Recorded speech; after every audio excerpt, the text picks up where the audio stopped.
ఒకటే చెప్తా ఉన్నాను,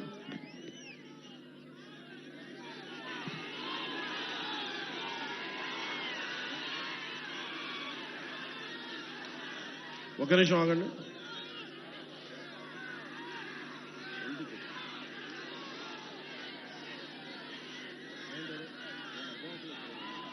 వినిపించదు. నేను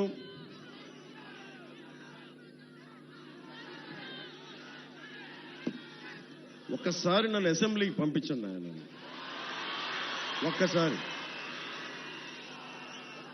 శుభ్రంగా 2019లో నన్ను ఒక్కడిని పంపించినా కానీ సరిపోయింది. ఒక్కడు నేనేమడుగుతుంటే నాతో పాటు పట్టుమని ఒక 25 మంది కూడా లేరు, 21 మందిని గెలిపించండి, మా పొత్తుని గెలిపించండి, మా టీడీపీని గెలిపించండి, మా బీజేపీని గెలిపించండి, మన బీజేపీని గెలిపించండి, మన టీడీపీని గెలిపించండి, మన జనసేనని గెలిపించండి. మీకు ఎమ్మెల్యేగా గెలిచిన వెంటనే ఈ లోపలే కుదిరితే నేను ఇల్లు ఇక్కడే తీసుకుంటా, స్థలం తీసుకుంటాను. ముందు ఎందుకు చెప్తున్నాను ఈ మాట, ఎందుకు చెప్తున్నాను? ప్రతి ఒక్కళ్ళు ఇక్కడున్న ప్రజలందరినీ, తూర్పు గోదావరి జిల్లా ప్రజలందరినీ భావోద్వేగాలతో ఆడుకున్నారు. నేను ఆడుకునే వ్యక్తిని కాదు, మీ భావోద్వేగాలను గౌరవించే వ్యక్తిని. నేను నిలబడతాను ఇక్కడే. తూర్పుగోదావరి జిల్లా పిఠాపురం కేంద్రంగా చేసుకునే రాజకీయం నడుపుతాం.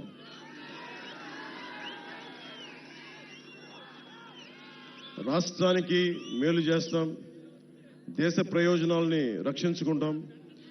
నేను ఉన్న ప్రతి ఒక్కరికి 2047 2047కి ఇక్కడున్న ప్రతి ఒక్కరు మీ అందరికీ 20 ఏళ్ళ యువత అందరికీ కూడా మీ అందరికీ 47 వచ్చేస్తాయి. మీ బిడ్డలు 20 సంవత్సరాల బిడ్డలు వచ్చేస్తారు మీ అందరికీ. నేను వాళ్ళని దృష్టి పెట్టుకుని కూడా మాట్లాడుతూ ఉన్నాను. నేను పార్టీ పెట్టినప్పుడు 25 సంవత్సరాలు పనిచేయడానికి వచ్చాను. నిష్ప్రయోజనం అని చెప్పను కానీ 10 సంవత్సరాలు ఎమ్మెల్యేగా కాకుండా కష్టపడ్డా. ఈసారి నన్ను, మన పొత్తుని, నన్ను, మా ఎమ్మెల్యేని, మా ఎంపీని గెలిపిస్తే, మీరు గెలిపిస్తున్నారు, మీరు గెలిపిస్తే సందేహం లేదు నాకు, గెలిపిస్తున్నారు, గెలుస్తున్నాం. వైసీపీ కుంభస్థలాన్ని బద్దల కొడుతున్నాం.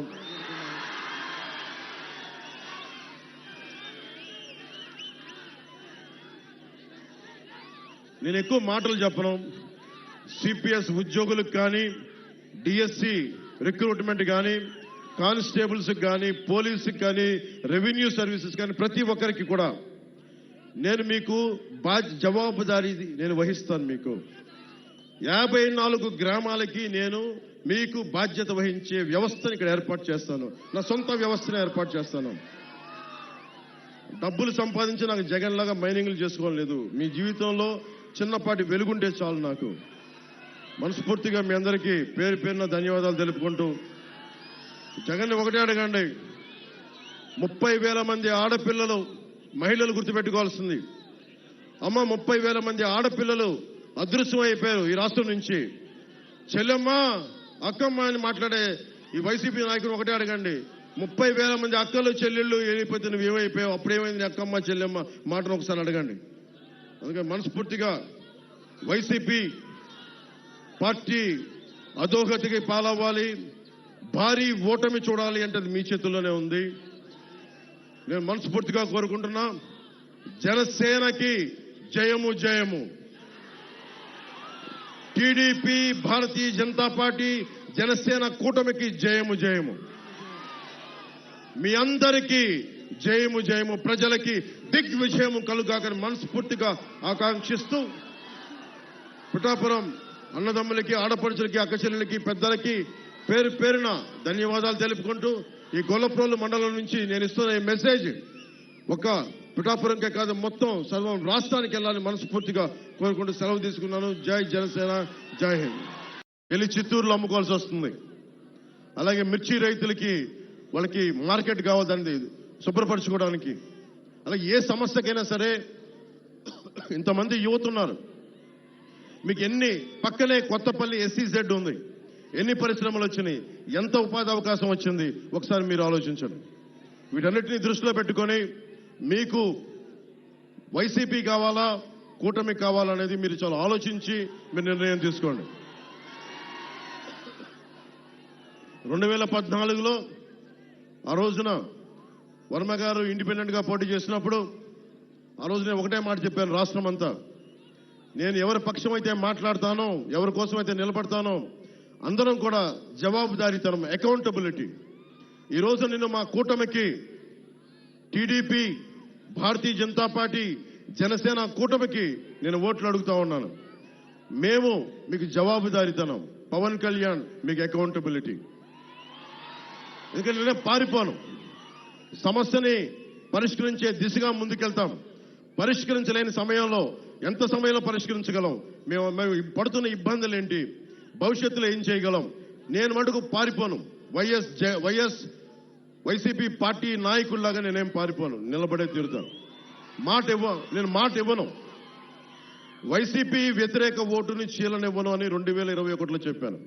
ఈ రోజున చీలకుండానే ఈ రోజున చూశారు మేము ముగ్గురు ఎలా నిలబడున్నాం ఇక్కడ. దేనికి అంటే అది ఒక దుర్మార్గమైన పాలనని ఎదుర్కోవాలి అంటే అంత సాధ్యపడే విషయం కాదు. జగన్ మాట్లాడితే నిరుపేదల పార్టీ, పేదలకి పెత్తందారులకి పార్టీని మాట్లాడుతూ ఉన్నాడు ఆయన. వాళ్ళ ఇంట్లో పాప అందరికీ డబ్బులు లేవంట, వాళ్ళ పార్టీ ఎమ్మెల్యేలు అందరికీ డబ్బులు లేవంట. కాకినాడలో ఉన్న ఈ మాఫియా డాన్ దగ్గర డబ్బులు లేవంట.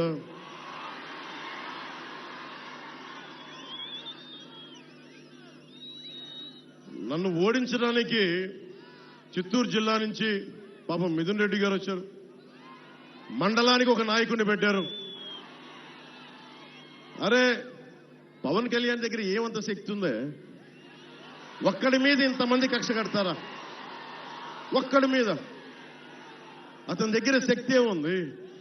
పట్టుమని 25 మంది ఎమ్మెల్యేలను కూడా నిలబెట్టలేని పరిస్థితి. కనీసం 2 ఎంపీలని కూడా గెలుచుకోవాలని తపన పడుతున్నాడే, అతని మీద ఇంత కక్ష దేనికి ఇంత కక్ష? భవిష్యత్తు మనమని తెలుసు. వైసీపీకి నిలబడతాం, కొట్లాడతాం, చొక్కా పట్టుకొని ఈడుస్తాం, రాజకీయ నాయకుల్ని అకౌంటబిలిటీ తీసుకొస్తాం, జవాబుదారీతనం తీసుకొస్తాం. ఆ భయం ఒకటే అడగండి. వైసీపీ నాయకులు వంగా గీత గారిని కానీ ఎవరైనా సరే వైసీపీ నాయకులు మండలానికి ఒకళ్ళు వెళ్తా ఉన్నారు, వారిని ఒకటే అడగండి. సుద్దగడ్డ కొండ కాలువ ఈ ఆధునీకరణకి 170 కోట్ల రూపాయలు నిధులు విడుదల చేసినా ఎందుకు ఆపారని అడగండి. ఎందుకు సంతకాలు పెట్టాల్సి వచ్చిందని అడగండి. వాడికి సమాధానం చెప్పి ఓట్లు అడగమని చెప్పండి. చేబ్రోలు పట్టు రైతుల కోసం ఏం చేశారని అడగండి. వరద ముంపు కోసం గొల్లప్రోల్లో మన SC కాలనీతో సహా అన్ని మునిగిపోతా ఉంటాయి, వాళ్ళ శ్మశానం కూడా మునిగిపోతా ఉంటుంది. అలాంటి సమస్యల మీద వాళ్ళు ఎందుకు